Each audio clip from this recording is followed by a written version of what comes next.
Good morning. Today I'm going to do a revision lesson of business travel with you. Now, business travel, we're first going to look at the definition.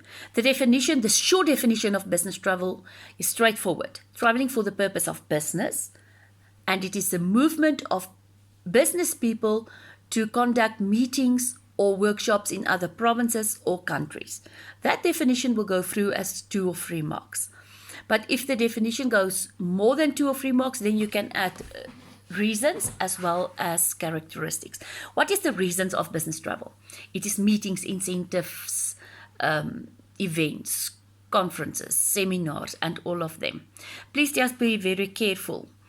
Do not write MICE as an answer because you forfeit actually 3 other answers, but you need to know what MICE is standing for. MICE is meetings, incentives, conferences, and events. So you need to know what it's standing for, but please, if you mention them as the reasons, keep them separately. Now, what is the characteristics of a business travel? Characteristics of a business travel, I'm going to use gestures that will make it easier to remember. Okay, it is shorter, frequently, expensive, special needs, accommodation of hotel, little or no sightseeing, not flexible with time. I'm going to do it once more. It is shorter, frequently, expensive, special needs, accommodation, little or no sightseeing, not flexible with time. That is keywords that you can remember to explain the characteristic. Never ever use the one-word answer. It is shorter than leisure travel. It is more frequently because the business travel people go for meetings, seminars, workshops. It is expensive. They're staying in 4- and 5-star hotels. Special needs like conference facilities, internet, fax facilities, that is their special needs. And I know wheelchair is a special need, but please do not mention it here in the answer because I concentrate on the business part. The wheelchair is for everybody. It is for business, leisure, everybody. So it's not specific to business people. So here they want to know what is specific for business people. Like also laundry services because they need their suits to be steamed. That is very crucial for them to look good. Accommodation. The location of the accommodation is important because you need to stay as close as possible to the conference facilities, maybe in the same hotel, because they don't want you to be really on the road because it is transfers and it will take up more time to get to the venue. Little or no sightseeing. They're there for a reason. They're there to work. Therefore, they attend the meeting and then most of them fly back immediately. It's not flexible with time because they're working according to a specific schedule. You will find the characteristics in your book from page 12 to page 14. Now, the other 2 questions that we're going to get to is the 2 that counts like 14 marks in the exam. And most of the time, they ask them simultaneously. Otherwise, it's 1 here and 1 there. But please, people, do not get mixed up. And they ask it for 7 marks. No, 7 of them for both cases. In the first one, they ask you what types of organization is important. People know the keyword here is organizations. Now, an organization is like a bank, a law firm, universities or colleges, car rental companies, food retailers. So you must go and look at it. You will find it, all the answers on page 15. It is the companies, the organizations is the keyword. The other word is where can we find the business travel clients? Where can I find them? That is Yellow Pages. Where? You look for it. Clients, family and friends, you talk to them. Yellow Pages, there you will find it on page 16 in your textbook. But please do not get mixed up with them. Remember the keywords. So organization tell you it's organizations, then you can name the 7. The where is where can I look for them, and then you will find it on page 16. Now, steps of selling business travel. People know anywhere in the book where you read about steps, and travel office procedures is full of steps. You need to remember it in a specific order. And that is important. And if you remember it, always write either step 1 or just number 1, number 2, number 3, number 4, and mention the step. Let's look at the steps of selling business travel. Preparation. Project a professional image. Determine the client's needs. Communication with the client. Presentation. Product knowledge. The close and follow up. You will find that on page 17 up to page 20 in your textbook. Preparation. What do you need? You need to know and read your question once again.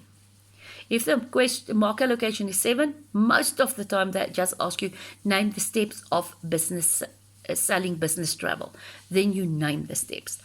If the question is 14 marks, then you know you need to name and explain it. And in one of the exams, it was actually for 21 marks. Then you have to name it, that you will get 7 marks. And the explanation need to be at least worth for 2 marks. So please look at your mark allocation. For preparation, it's a general info that you need, the nature of the business, what are they doing? And they also love to ask that question in short questions. What do you understand under preparation? And they can ask it for 5 marks. Project a professional image. That is, look at your hair. Is your hair standing right? Is it clean? Your nails. Are you wearing earrings that if you just shook your head, it will wobble around you and you can only see earrings? Determine the client's needs. You must know what the client needs. So you, in the preparation phase, you had to do all the homework so that when you go and see your client, you know what his needs are. Communicate with your client and tell him, I can give you good business and you can make money. And people love money. So then they will start listening to you. Be to the point. Don't waste time, because time is money. Presentation on page 19. Please go and look through it. They ask a lot of presentation for 7 marks, up to 8 marks even in exams, that you need. What do you need to do in the presentation and what not? Be prepared. Be on time. Give a hard copy to the people. Use PowerPoint productions. Product knowledge. People, for product knowledge, you need to have product knowledge, because after your presentation, they're going to ask you questions and you must be able to answer questions. You must know the rates.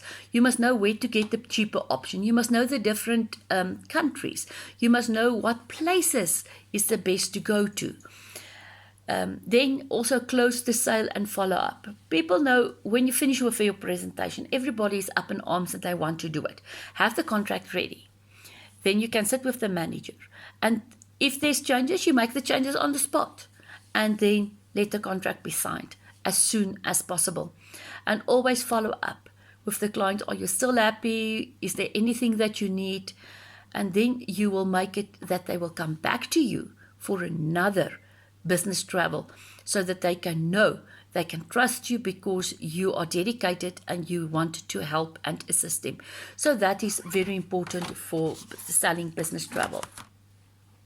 Now, the other question they love asking is the combination of business and leisure travel. What do you understand with the combination business and leisure travel? And then they also ask, what is the negative points of it and what can be the positive points of it? It's not in your textbook, but the business leisure combination is. But what you need to know is a business leisure combination is when, for instance, I'm taking it. The husband is working for Sanlam. He's winning now the competition. He did a lot of work and he got now a big position. He's now in a manager position. And they said to him, okay, you know what? You can fly now for business travel to Paris. Then he decided, you know what? I'm going to take my wife with. He's going to be there for 3 days. But then he's also going to take a break after it, like 2 days or 3 days, and he's putting in leave. Then his wife is going with him. For the first 3 days, she can stay in for free, but then afterwards, he needs to pay, and he speak to the travel agent make the arrangements. Now, if you're a good travel agent, you will follow up. You will try really to do the utmost best. Try to find out what is his wife's hobbies, what does she want to do. Then you can offer her vouchers, you can offer her different things that you can do there. You can go to the gallery to look at the different options. The positive of it, they will come back to you to arrange the trips, and you will get more people coming to you to arrange the business. But if you make a mistake, then it can be negative, and it can even risk the loss of the business contract that you've got.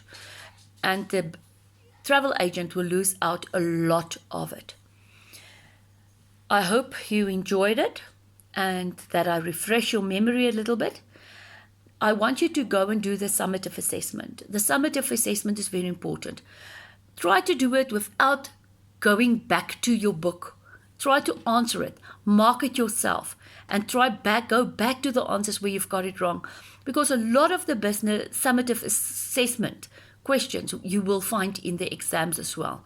So go and study, and I hope everything goes well for you. Thank you very much.